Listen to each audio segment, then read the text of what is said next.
está pendiente de todas esas cosas. Y bien, quería compartir algo que estoy convencido de que no es nada nuevo para ustedes, para la iglesia, pero no por el hecho de que no sea nuevo, no quiere decir que no sea importante y que no sea pertinente, y más ahora que justamente la semana pasada, el domingo pasado, estuvimos celebrando el día de Pentecostés. Y generalmente cuando se acerca esta fecha, es decir, después de la Pascua, que ya vienen los 50 días, pues comienzan a hacerse programas en las iglesias a nivel de presbiterio, a nivel de distritos, para un poco que estar recordando la fecha. Y si algo me llama la atención y algo me deja un poquito de un sabor diferente, es que generalmente lo hacemos en estos 50 días. En estos 50 días es cuando recordamos que después de la Pascua que viene Pentecostés, es cuando recordamos este hecho trascendental que ocurrió hace más de 2000 años. Y yo considero que no es para 50 días, yo considero que esto es para 365 días y que tenemos que estar conscientes y totalmente apercibidos de que el Espíritu Santo es una persona real, de que el Espíritu Santo se derramó el día de Pentecostés, que el Espíritu Santo se hace presente, que Dios está presente por medio de Él en su iglesia y en nosotros, y que podemos llevar una vida llena del Espíritu. Y entonces quisiera compartir algo que ya te digo, no es nada nuevo, y estoy seguro que en estos días precisamente lo han estado predicando o escuchando, y está en el capítulo 2, cuando narra, en el capítulo 2 del libro de los Hechos, cuando narra la venida del Espíritu Santo. Capítulo 2, versículos del 1 al 4. Vamos a leer estos 4 versículos para solamente comenzar a hablar un poco de lo que quiero compartirles en esta noche. Y dice así: cuando llegó el día de Pentecostés, estaban todos unánimes juntos. De repente vino del cielo un estruendo como de un viento recio que soplaba, el cual llenó toda la casa donde estaban, y se les aparecieron lenguas repartidas como de fuego, asentándose sobre cada uno de ellos. Y dice el 4: y todos fueron llenos del Espíritu Santo y comenzaron a orar en lenguas o en otras lenguas, según el Espíritu les daba que hablaran. Y vamos a orar una vez más en esta noche. Dios, te damos gracias por tu amor y por tu misericordia. Gracias por tu bondad, por tu presencia en este lugar y en nuestras vidas, Señor. Ahora háblanos mientras disponemos nuestro corazón para escuchar lo que tienes para nosotros. Que nuestro corazón sea un terreno fértil donde tu palabra pueda germinar y dar fruto. Te lo pedimos en el nombre de Jesús y a ti damos gracias. Amén y amén. Pues bien, ya les decía que no es nada nuevo para ustedes, y mucho menos en estos tiempos en que estamos conversando y hablando de Pentecostés, pero no por eso deja de ser pertinente para la iglesia de hoy en día. Y aunque nosotros lo estudiamos, aunque nosotros lo leemos, a veces tenemos una tendencia de en teoría ser muy buenos. El problema es cuando tenemos que llevar las cosas a la práctica, y aunque está en la Escritura y aunque nos los enseñen, pues en ocasiones olvidamos lo importante que es esto para la vida de la iglesia de hoy. Y yo quiero que por unos instantes tú te imagines que venga un profeta que tú conozcas, alguien que tú conozcas, un pastor prominente, un profeta verdadero, alguien que cuando pronuncia una palabra sea palabra de parte de Dios, y que esté orando por ti o esté orando por la iglesia, y de pronto cuando tú llegues, por lo menos yo he estado a veces en esas líneas proféticas, viene alguien que sé que tiene unción y yo digo, no me puedo perder la oportunidad de que me dé una palabra, de que imponga las manos. A mí me pasa eso. Y sobre todo cuando estoy buscando respuesta, cuando estoy buscando que el Señor me hable. Pero imagínate que viene un profeta súper conocido, y que ese profeta, cuando tú te pares delante de él, te mire a los ojos y te diga que tú vas a recibir una visitación poderosa de parte de Dios. Él te dice, en tu vida va a venir de repente, una visitación poderosa de parte de Dios. Va a sentir o vas a experimentar la manifestación de un ministerio profético poderoso. Tu corazón va a ser cambiado, vas a ser mudado en otra persona. Cuando esto pase, haz lo que se te venga a la mano, porque Dios va a estar contigo todos los días de tu vida. Imagínate que te digan eso. Porque esto fue lo que le dijo un profeta reconocidísimo en Israel, el profeta Samuel, a un joven que todavía no era rey. al joven Saúl. Le dijo esta profecía y realmente esto se cumplió. Y este joven, que no se creía mucho, él se creía que era el último entre todos los israelitas, pues recibió esta visitación poderosa de parte de Dios. Comenzó a profetizar, que la gente decía hasta el rey o Saúl está entre los profetas, y su corazón fue cambiado, aunque nosotros sabemos que después al final se echó a perder. Pero lo que te quiero decir es que lo que le dijo el profeta se cumplió. Y de lo que te quiero hablar en esta noche es que de alguna manera nosotros podemos echar a perder el llamado de Dios sobre nuestras vidas, o por lo menos dejarlo dormir. No por gusto, el apóstol Pablo le decía a Timoteo y le recordaba: Timoteo, aviva el fuego del don de Dios que está en ti. ¿Y por qué crees que se lo decía? Porque de alguna manera a lo mejor Timoteo tenía la tendencia de dejar que ese fuego se enfriara. Y quizás nosotros también tenemos esa tendencia. Y a veces yo escucho a las personas orando, y no digo que esté mal, pero dicen: Señor, avívame, aviva el fuego que hay en mí. Pero esto no es lo que le dice el apóstol Pablo a Timoteo. El apóstol Pablo no le dice a Timoteo: Timoteo, ora para que el Dios avive el fuego del don de Dios que está en ti. No, Pablo le dice a Timoteo específicamente: ora o aviva el fuego del don de Dios que está en ti. Porque nosotros podemos dejarlo morir, o lo podemos al menos dejar para los cultos, o lo podemos dejar para los días en cuanto el Espíritu Santo se mueve, como decimos o tenemos la tendencia nosotros de decir los pentecostales. Hay mucha gente en la iglesia, si miramos las estadísticas, hay mucha gente que en las iglesias pentecostales no tienen el bautismo en el Espíritu Santo. Pero también, tristemente, hay muchos que tienen el bautismo y se comportan como si no lo tuvieran. Solamente sienten la presencia de Dios cuando el culto se mueve. Solamente hablan en lenguas cuando la adoración está buena. Pero yo les pregunto, y en su devocional, y cuando estamos entregando la ofrenda, o cuando estamos orando por los alimentos, o cuando tenemos el devocional familiar, ¿acaso sentimos también la presencia de Dios y dejamos que el Espíritu Santo nos hable, que el Espíritu Santo nos llene, que el Espíritu Santo nos empodere y nos guíe? Porque déjame decirte que es fundamental. La iglesia necesita estar empoderada con el Espíritu Santo para poder llevar a cabo su ministerio. Si tú miras a los discípulos, te vas a dar cuenta de que ellos creyeron firmemente en Jesús cuando lo vieron resucitado. Hasta ese momento ellos estaban llenos de dudas. Hasta ese momento ellos estaban llenos de decepciones. Hubo un momento en que de hecho todos quisieron dejarlo, porque estaba allí Jesús reunido con la gente. Les explicó en qué consistía el reino y todos se fueron. Y yo me imagino que el Señor debe haber sentido cómo estaba el ambiente, porque le habló a los discípulos y les dijo: bueno, y si ustedes quieren irse, también lo pueden hacer. Y Pedro le dijo: Señor, no.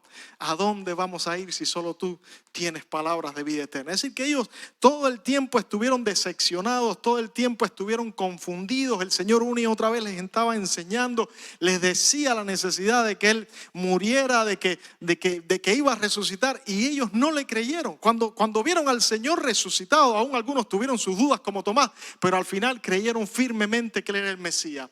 Pero si tú miras atentamente, te vas a dar cuenta de que ellos no comenzaron su ministerio hasta que no sucedió lo que leímos ahorita en el libro de Pentecostés. Hasta que no sucedió lo que pasó en el capítulo 2 del libro de Hechos, ellos no comenzaron su ministerio. Y fíjate, yo me pongo a pensar, yo vengo de un país donde la iglesia está muy reprimida, donde a veces nos tenemos que reunir en casas, en apartamentos, donde no podemos hacer muchos ruidos, donde no podemos cantar muy alto, porque no queremos que se enteren las autoridades, porque te cierran la iglesia, te ponen a los vecinos en contra. Es decir, que en ocasiones nosotros tratamos de tener nuestros cultos y tratar de pasar lo más desapercibido posible. Por eso yo entiendo y me imagino que a lo mejor los discípulos querían esto mismo. Imagínate, Jerusalén estaba de alguna manera caliente todavía, porque habían habido disturbios, habían condenado al líder de esta nueva secta, lo habían crucificado, los discípulos después decían de que había resucitado, los judíos trataban de desacreditar esto, los romanos estaban confundidos, y Jesús les da una orden 10 días antes de que esto pasara. Jesús le dice: no se vayan de Jerusalén hasta que no reciban la promesa del Padre. No se muevan de Jerusalén. Ya les había dado instrucciones y les había dicho que debían predicar el evangelio en todas las naciones. Pero dice: no se muevan de Jerusalén hasta que no reciban del Padre la promesa.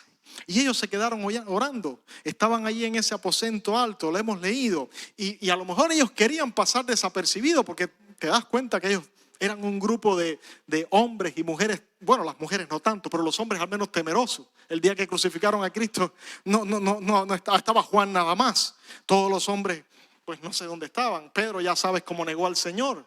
Es decir, que estaban ellos y me imagino que estaban tratando de pasar lo más desapercibido posible. Estaban unánimes juntos, estaban orando, estaban adorando, cuando de repente pasó lo que nos cuenta el libro de Hechos. Dice que vino un viento recio, un sonido ensordecedor. Se les aparecieron lenguas de fuego. Empezaron a adorar y a hablar en otras lenguas a viva voz, de tal manera que esto llamó la atención. Tú has leído la historia. Esto llama la atención y todo el mundo empieza a reunirse. ¿Qué es lo que está pasando? Y dice, no, eso es lo que están es borrachos. Y pues tú conoces la historia, se tiene que levantar Pedro y decir, no, ninguno de estos están borrachos. Son apenas las 9 de la mañana. Esto que está pasando es lo que profetizó el profeta Joel. Esto que está pasando es lo que nos dijo el Señor que esperábamos. Y a partir de ese momento ya te das cuenta que hay un cambio radical en los discípulos. Antes de esto, y bueno, después también, eran hombres y mujeres comunes y corrientes, como tú y como yo. Pero ellos no comienzan de verdad su ministerio hasta que no reciben el bautismo en el Espíritu Santo. Y hay 2 o 3 eventos, 2 o 3 hechos en el Nuevo Testamento que yo quisiera compartir contigo para llegar hasta el final y entender de que esto es una necesidad de la iglesia hoy en día. Lo primero es, nos encontramos con la profecía de Juan. Juan profetizó que vendría uno que bautizaría en Espíritu Santo y fuego. Y bueno, ¿quién era Juan? Bueno, si lo vemos así, diríamos que carnalmente Juan era el primo de Jesús, 6 meses mayor que él. Pero nos damos cuenta de que antes del nacimiento de Juan comienzan a suceder cosas interesantes. Eventos carismáticos. Sabes la historia, estaba su papá Zacarías oficiando como sumo sacerdote, ya era un hombre anciano, su esposa también. Habían estado orando por un hijo. Se le aparece de repente un ángel y le da una profecía. ¿Y qué le dice a este anciano? Le dice, vas a tener un hijo y le vas a poner por nombre Juan. Y incluso le habla de lo que va a hacer, de cuál va a ser su ministerio, y le dice algo que me imagino que debe haber dejado estupefacto a este hombre, a este anciano, cuando le dice, y él no va a beber vino, no va a beber sidra, dice, y va a ser lleno del Espíritu Santo desde el mismo vientre de su madre. Yo creo que es el único en las Escrituras que fue lleno del Espíritu Santo desde el vientre de su madre. Y bueno, poco sabemos de la vida de Juan. Solamente esto nos dice, después más adelante, pues en el Evangelio de Lucas nos dice que él estaba en el desierto, que allí se fortalecía y que allí recibió el llamado para predicar un bautismo de arrepentimiento. Y él obedeció. Un hombre espiritual, un hombre lleno del Espíritu Santo, obedece el llamado, comienza su ministerio y llama tanto la atención que todo el mundo se comienza a preguntar quién es este hombre. ¿Acaso es Elías? ¿Acaso es uno de los profetas? ¿Acaso es el Mesías? Habían habido más de 400 años de silencio, sin manifestaciones proféticas o sobrenaturales o carismáticas. Y de pronto pues empiezan a desencadenarse todos estos hechos. Y algunos le preguntan a Juan, van allí los fariseos y le preguntan directamente, ¿quién eres? ¿Eres el profeta? ¿Eres Elías? ¿O eres el Mesías? Y Juan negó todo esto. Y hay algo muy interesante que Juan dice. Él profetiza algo. Él le dice algo a aquellos fariseos y a aquellos que lo estaban escuchando. Decía, no, yo no soy digno de desatar las correas del calzado del que viene detrás de mí. Y le dice algo. Yo los bautizo en agua. Pero detrás de mí viene uno que los bautizará en Espíritu Santo y fuego. Detrás de mí viene uno que es el bautizador, es el que bautiza en Espíritu Santo y fuego. Y yo te pregunto, ¿ese bautizador no está aquí? ¿Acaso ese que bautiza en Espíritu Santo y fuego no está aquí y no vino ya? entonces la profecía se cumplió. Lo que dijo Juan se cumplió. Y mira, Juan no estaba muy claro de quién era. Y él le preguntó al Señor, bueno, ¿y quién es el Mesías? Y el Señor le dio una señal. Y una señal que puede identificar a los ungidos. Porque el Señor le dijo, aquel sobre el cual veas descender mi espíritu, ese es el Mesías. Y Juan testificó y dijo que él lo vio. Él vio cuando el Espíritu Santo descendió. Y nosotros lo hemos leído, el Espíritu Santo descendió sobre Jesús. Y ahí te quiero entrar ya en la segunda parte, en el segundo punto de esta noche. Y es que si miramos, Jesús tampoco comenzó su ministerio hasta tanto no fue bautizado con el Espíritu Santo. Se apareció allí en aquel río Jordán donde Juan estaba bautizando. Tenía aproximadamente unos 30 años. Recibe el bautismo o recibe la presencia, el Espíritu Santo desciende sobre él. Y si tú lees lo que dice Lucas, te vas a dar cuenta de que él inmediatamente fue al desierto para ser tentado, ¿sí o no? Pero dice que fue llevado por el Espíritu y que fue lleno del Espíritu. Estuvo 40 días y cuando regresa del desierto, ¿qué nos dice el Evangelio de Lucas? Que regresó con el poder del Espíritu.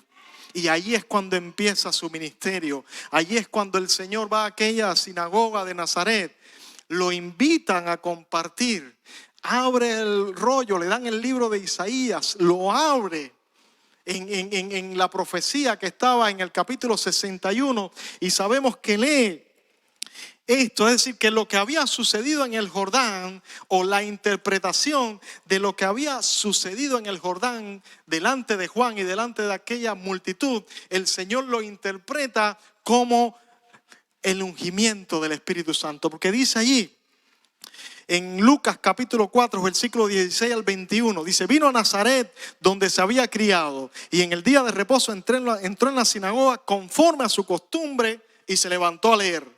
Y se le dio el libro del profeta Isaías. Y habiendo abierto el libro, halló el lugar donde estaba escrito, el Espíritu del Señor está sobre mí. Por cuanto me ha ungido para dar buenas a los pobres, me ha enviado a sanar a los quebrantados de corazón, a pregonar libertad a los cautivos y vista a los ciegos, a poner en libertad a los oprimidos, a predicar el año agradable del Señor. Y dice que enrollando el libro se sentó y les dijo, esta escritura se ha cumplido hoy delante de ustedes. Es decir, que el Señor estaba interpretando y diciéndole lo que sucedió en el Jordán es esto que dice Isaías. Y nota todos los verbos personales que usa el Señor. El Espíritu está sobre mí. El Espíritu me ha ungido para hacer. Es decir, que él estaba consciente de que algo había sucedido. Y a partir de ahí, por supuesto, comienza Jesús un ministerio público que apenas duró 3 años. Apenas duró 3 años, pero sabemos que fue un ministerio público lleno de milagros, de prodigios y señales. Miramos y vemos a cuántos leprosos sanó el Señor. Cómo sanó al siervo del centurión solamente enviando la palabra. También vemos cómo el Señor sanó a aquella mujer con flujo de sangre cuando iba camino a casa de Jairo. Aquella mujer, tú conoces la historia, pero de todas maneras te la voy a recordar. Aquella mujer llevaba 12 años enferma. 12 años. Yo me siento enfermo una semana y ya me parece que me voy a morir. Aquella mujer llevaba 12 años, no eran 12 días, no era ni tan siquiera 12 meses, no, 12 años. Había gastado todo lo que tenía en remedios, en médicos y no tenía solución. Y oyó de aquel sanador que iba a pasar.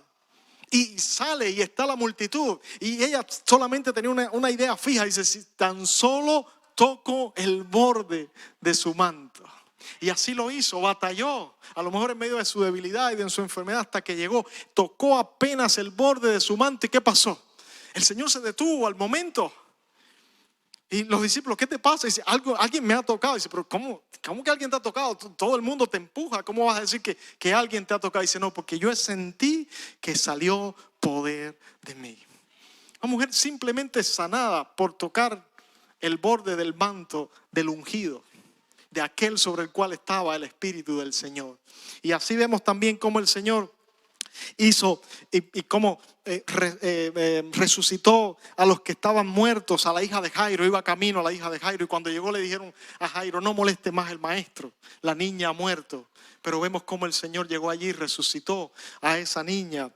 También vemos cómo resucitó al hijo de la viuda de Naín cuando iba caminando y se compadeció cuando vio a aquella viuda que había perdido quizás el sustento. Estaba su hijo único, estaba llorando, y el Señor resucitó también al hijo de la viuda de Naín cuando resucitó a su amigo Lázaro.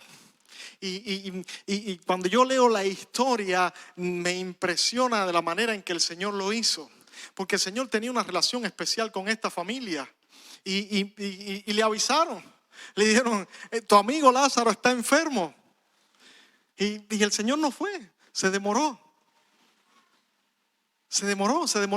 4 días, lo dice así las Escrituras. Y cuando llega al 4.º día, lo reciben allí las hermanas, y las dos le dicen lo mismo. Le dicen: Señor, si hubieras estado aquí, mi hermano no hubiera muerto. Y yo siempre me pregunté, bueno, ¿y por qué el Señor esperó tanto tiempo? ¿Y por qué específicamente las Escrituras dicen que esperó al 4.º día? Bueno, pues una vez leyendo descubro que los judíos de aquel tiempo tenían una creencia. Ellos creían que cuando alguien moría podía resucitar hasta el 3.er día, porque el espíritu se quedaba cerca del cuerpo y podía resucitar. Pero ya al 4.º día era imposible en su ideario que alguien pudiera resucitar. Y sin embargo el Señor fue al 4.º día. Y aún cuando se para delante de la tumba dice: llévenme donde lo pusieron. ¿Qué le dijeron las hermanas? Señor, no podemos abrir, no podemos tocar esa piedra, porque ya tiene mal olor, ya hiede. ¿Y qué pasó? El Señor le dijo: muevan la piedra. 4.º día, un cadáver en descomposición. Y el Señor dice: Lázaro, ven fuera. Y ocurrió allí el milagro y sale aquel hombre envuelto todavía en el sudario y en aquellas telas. Es decir que un ministerio poderoso, un ministerio increíble, un ministerio de poder cuando caminó sobre las aguas. Y no es que estuviera caminando sobre un mar tranquilo, no es que estuviera caminando sobre una superficie así como esta. No, dice la Escritura que había un viento recio. Habían olas que estaban tratando de hundir. Si tú recuerdas el pasaje donde Jesús camina por el agua, que estaban tratando de hundir la embarcación de los discípulos. En esa embarcación iban hombres de mar con experiencia. Sí, estaban acostumbrados a las tormentas, no era la primera. Y ni ellos mismos podían controlar. Dice que estuvieron remando y tratando de avanzar toda la noche y no pudieron, y que en medio de aquel viento y de aquellas olas se aparece el Señor caminando. Tremendo, no era una superficie como esta. Eran olas, eran vientos, y se aparece aquel hombre. Ellos piensan que es un fantasma. Y el Señor le dice: no temas, soy yo. Es decir que vemos que el Señor comienza después de este acontecimiento, después de lo que pasa en el Jordán, comienza un ministerio donde empiezan a reconocerlo como profeta. Incluso lo comparan a los profetas carismáticos y poderosos del Antiguo Testamento. Pero quiero que no pierdas de vista esto. No comienza su ministerio hasta que no fue lleno, hasta que no fue ungido con el Espíritu Santo. Y de la misma manera, si nosotros miramos otro patrón en las Escrituras, y cuando hay un patrón tenemos que prestarle atención, nos damos cuenta de que, como te decía al principio, los discípulos no comenzaron su ministerio hasta que no fueron investidos del poder de lo alto. Como te decía ahorita, ellos estaban allí en el aposento alto. No creo que tuvieran idea de lo que iba a suceder cuando vino aquel de repente, cuando fueron llenos del Espíritu Santo. Y se para aquel Pedro. ¿Y quién era Pedro?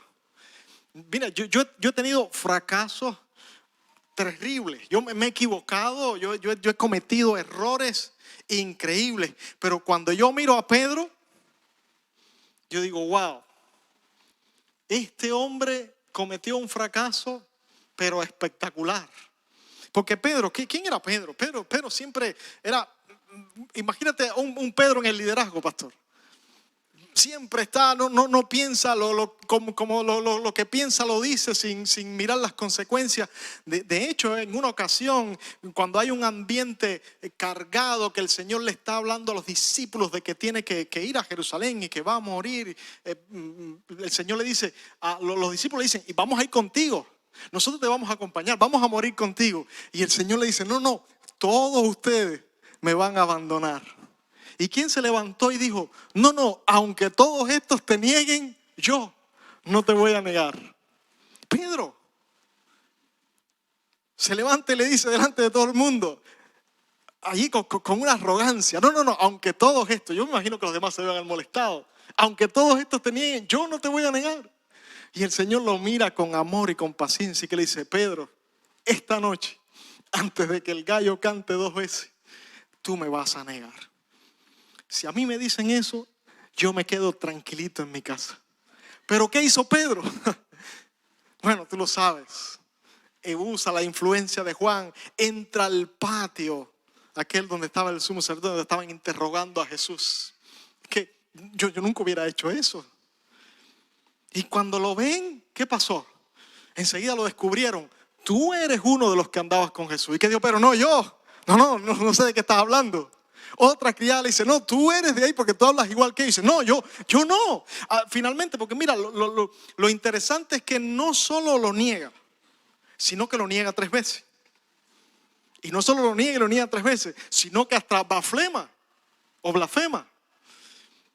Y se dio cuenta de su error, de lo que había hecho, porque cuando mira al Señor, se encontró con los ojos del Señor. ¿Y qué le pasó? Pedro, avergonzado, llorando, se fue para un rincón y probablemente dijo lo que hemos dicho muchos de nosotros: estoy acabado, se terminó para mí el ministerio, se terminó para mí el llamado, se terminó todo. Y quizás Pedro después siguió, sabemos que tiene un encuentro con el Señor resucitado. Nos los cuenta el Evangelio de Juan al final y me encanta como el Señor lo cuenta, porque ellos estaban pescando. Pedro se había desanimado, se había decepcionado. Estaban pescando. Y Juan ve al Señor y dice: aquel que está en la orilla no es el Señor. ¿Y quién fue el que llegó primero a la playa? Fue Pedro. Y me gusta porque cuando Pedro llegó delante del Señor, ¿qué estaba haciendo el Señor allí? Dice que le tenía preparado un desayuno. Le estaba asando unos peces y le tenía unos panes. ¿Y tú sabes por qué me gusta? Porque eso me recuerda al Salmo 23, cuando dice que Él adereza mesa delante de mí en presencia de mis angustiadores. Porque eso es lo que hace Dios. Él preparó un banquete para Pedro. Y me imagino que Pedro se debe haber sentido todavía avergonzado. Y estuvo allí con los 120. Y este Pedro que había fracasado, este Pedro que a lo mejor aprendió un poquito a refrenarse, lo vemos en el capítulo 2 del libro de los Hechos. Y es un hombre totalmente diferente. Porque este Pedro, este es el que se levanta, da su primer sermón y 3,000 personas se convierten. ¿Qué clase de levantón para el ministerio? El hombre que había fracasado, pero ya era un Pedro diferente, ya era un Pedro lleno del Espíritu Santo. Ya se levanta aquel hombre, da su primer sermón, da su primer discurso, 3,000 personas se convierten y a partir de ahí, si tú miras atentamente te vas a dar cuenta que ninguno de los discípulos fue el mismo. Poco después de esto, Pedro y Juan van entrando al templo. ¿Y qué pasa? Se encuentran en la puerta llamada La Hermosa aquel cojo de nacimiento que ponían allí para que pidiera dinero. Y Pedro y Juan se le paran delante de aquel cojo. ¿Y qué le dicen? No tengo ni plata ni oro. Estaba como nosotros. No tengo ni plata ni oro. Pero le dice: pero de lo que tengo te doy, levántate. En el nombre de Dios. ¿Y qué pasó? Aquel hombre se levantó. Y no es que se levantó, se levantó y comenzó a saltar y entró al templo alabando y glorificando a Dios. Y todo el mundo se quedó asombrado. Eran un Pedro y Juan diferente. Y si tú miras, esto no se terminó allí. Porque ves los milagros que hizo Pedro cuando sanó a Eneas, que llevaba 8 años paralítico. Y cuando estaba allí, que estaban ocurriendo estos hechos, se muere Dorcas. Aquella muchacha que hacía cosas para los pobres y era tan buena en el servicio y que todo el mundo sintió, fallece repentinamente. Y los discípulos dicen, no, pero Pedro está cerca de aquí. Manden a buscar a Pedro. Y mandan a buscar a Pedro. Y este Pedro, fracasado, o que había sido un fracasado, común y corriente como tú y como yo, se para delante del cadáver de aquella muchacha y resucita a Dorcas. No fueron los mismos, no eran los mismos. ¿Qué era lo que había diferente en ellos? Felipe se va a Samaria, empieza a predicar el evangelio y dice que los enfermos eran liberados, eran sanados, los que estaban oprimidos eran liberados. De tal manera empiezan a ocurrir milagros, prodigios y señales por medio de Felipe, que esto llama la atención a Simón el mago. Y el mismo Simón dice que recibió la palabra y se convirtió. Y me gusta porque llega en este momento que envían a Pedro y a Juan a Samaria, y cuando llegan allí a todos los que estaban, empiezan a imponer las manos. Y algo extraordinario sucede, porque dice que todos sobre los cuales ellos oraban e imponían sus manos, recibían el bautismo en el Espíritu Santo. Y fíjate que Simón, el mago, estaba acostumbrado a hacer señales, a hacer prodigios.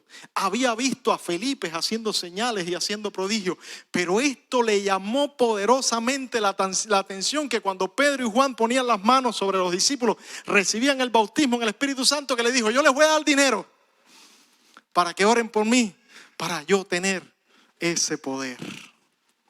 Y bueno, ¿sabes cómo termina la historia? Lo que le dice Pedro. Pero lo que te quiero decir es que esto es un patrón que se cumple en la Biblia. El mismo apóstol Pablo, otro que yo nunca hubiera escogido. Yo ni lo hubiera predicado a un tipo como Pablo. No, si nosotros nos han perseguido en Cuba, ¿qué es que le voy a predicar yo a un perseguidor de la iglesia? A alguien que me quiere cerrar la iglesia, a alguien que me está denigrando, a alguien que me está molestando, que no me deja adorar, que no me deja tener culto. No, yo lo oro para que el Señor que se lo lleve. El Señor, llévatelo, que no moleste más. Y bueno, quién sabe lo que estaba pasando, pero tú conoces lo que sucede. Pablo dice que respirando aún amenazas y muerte. Este hombre era en serio. Dice que va y pide cartas credenciales al sumo sacerdote, se va para Damasco para perseguir a los cristianos y tiene un encuentro con el Señor. Cae de donde su cabalgadura, se queda ciego, lo llevan arrastrado y humillado hasta una casa, y allí había un cristiano que estaba orando en ese pueblo, y el Señor le dice, Ananías, vete a tal casa que allí te vas a encontrar con Saulo y ora por él para que me reciba. ¿Y qué le dijo Ananías? Lo que le había dicho yo. Pero Señor, ¿acaso tú no sabes lo que este hombre le ha hecho a los cristianos? ¿Y qué le dice el Señor? No, ve, porque instrumento escogido me es este. Y le dice lo que yo no quiero que diga el Señor de mí. Dice, y le voy a mostrar cuánto va a sufrir por el ministerio. Porque en el ministerio se sufre, pastor. Y allí fue este hombre, Ananías, y cuando oró por Pablo, no solo Pablo recibió la sanidad, sino que también Pablo recibió el Espíritu Santo. Aquellos discípulos más adelante que estaban en Éfeso, o que eran de Éfeso, que se habían convertido, el mismo Pablo se los encuentra y Pablo les pregunta, ¿recibieron el bautismo en el Espíritu Santo cuando creyeron? ¿Y qué les respondieron? Ni sabíamos que había Espíritu Santo. Así están algunos hoy. Y Pablo oró por ellos. ¿Y qué pasó? Dice que recibieron el bautismo en el Espíritu Santo. Pedro, aquel hombre otra vez, estaba orando, tenía hambre y tuvo una visión con comida. Dice que baja el lienzo aquel y que el Señor le dice, Pedro, levántate, mata y come. Y Pedro dice, no, Señor, ninguna cosa así he comido. Bueno, tú sabes la historia. Al final habían mandado a buscar a Pedro, a este Cornelio. Y Pedro va a casa de Cornelio y me gusta, cuando Pedro comienza a hablar, me gusta una declaración que Pedro hace. Y eso está en el capítulo 10, en el versículo 38. Cuando Pedro está predicando, hay una cosa que le dice. Le dice, y cómo Dios ungió con el Espíritu Santo a Jesús de Nazaret, y éste anduvo haciendo bienes y sanando a los oprimidos por el diablo. Y cuando Pedro terminó de decir aquellas palabras, ¿qué sucedió? El Espíritu Santo vino sobre aquellos gentiles y todos comenzaron a hablar en lenguas y a profetizar. Es decir, que estás viendo un patrón en toda la Biblia. Estás viendo que el Espíritu Santo se derrama. Ya dejaron de ser de gente común, era gente común, pero ahora son gente poco común, pero porque lo que tienen de diferente es porque recibieron el bautismo en el Espíritu Santo. Es decir, que Juan lo profetizó, vendría el bautizador, el que bautiza en Espíritu Santo y fuego. Jesús comenzó el ministerio a partir del Jordán, lleno del Espíritu Santo cuando fue al desierto. Los discípulos comenzaron su ministerio cuando recibieron el bautismo del Espíritu Santo en Hechos capítulo 2, allí en el aposento alto. Y entonces la iglesia hoy, ¿qué? ¿La iglesia qué? Porque esto sucedió ya, esto es pasado. Y hay una cosa que no podemos perder de vista, y es lo que dice Pedro en aquel discurso. Es lo que dice Pedro en aquel discurso, y está en el capítulo 2, versículos 38 y versículos 39. Pedro le dice, esto que ustedes están viendo no es solo para nosotros. Dice, esto es para ustedes. La promesa también es para ustedes. Le dice, la promesa es para sus hijos. La promesa es para los que están lejos. Y le dice más, le dice, y la promesa es para todos aquellos a que el Señor llame. Y eso nos incluye a nosotros. Ahí es donde caemos nosotros en el plan de Dios. Dios tiene un plan. Dios tiene un programa. Dios tiene un propósito. Y el propósito es ese. Que los que Él llame sean investidos y sean llenos del poder de lo alto. Ese es el plan de Dios. Esto no es para algunos especiales. Esto no es para los escogidos. Esto no es para los super profetas o los mega apóstoles o los archipastores. No, esto es para todos aquellos a los que el Señor llame. Yo te pregunto, ¿estamos aquí los que hemos sido llamados por el Señor? ¿Hay alguno aquí que esté equivocado? Si hay alguno que vino de visita, ahorita vamos a orar por ti. Pero de los que estamos aquí, ¿cuántos somos llamados o cuántos hemos sido llamados por el Señor? Yo digo que todos. Entonces la promesa es para todos. No hay ninguno. No hay ninguno en especial. No hay nadie que sea excluido. El Espíritu Santo hoy quiere investir a la iglesia de poder. El enemigo no ha cambiado. Hoy la iglesia se está enfrentando a fuerzas poderosas. Demonios que quieren destruir tu vida. El mundo que quiere contaminarte. Enfermedades. Y el Señor quiere que su iglesia haga lo mismo que hizo desde el día de Pentecostés. Que te levantes lleno del Espíritu Santo. Personas comunes y corrientes, como los discípulos. Personas comunes y corrientes como nosotros, pero que podemos transformar el mundo si vivimos conscientes de quién está en nosotros. Si vivimos conscientes de quién está con nosotros. Si vivimos conscientes de quién nos ha llenado. Y de que esto está disponible para todos. La presencia de Dios, la llenura del Espíritu Santo está disponible. Dios no ha cambiado. Dios es el mismo. Por lo tanto, te voy a repetir lo que te dije al principio. Si alguien se te para delante, te mira a los ojos y te dice que vas a recibir una visitación poderosa de parte de Dios sobre tu vida. Si te dice que te vas a levantar con un ministerio profético poderoso.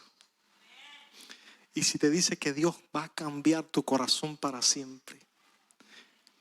Todo porque el Espíritu Santo va a venir sobre ti. Y tú lo crees. yo te pregunto, ¿quién podrá detenerte? ¿Quién puede detener al hombre o a la mujer que está consciente de que el Espíritu Santo está al alcance de una oración? Al que vive consciente de su presencia, al que camina con el Señor, al que dice, no, esto no es para los especiales, esto no es para algunos, esto es para todos. ¿Lo puedes creer? Tú lo puedes creer. Lo puedes creer. Entonces ponte de pie conmigo. Ponte de pie conmigo.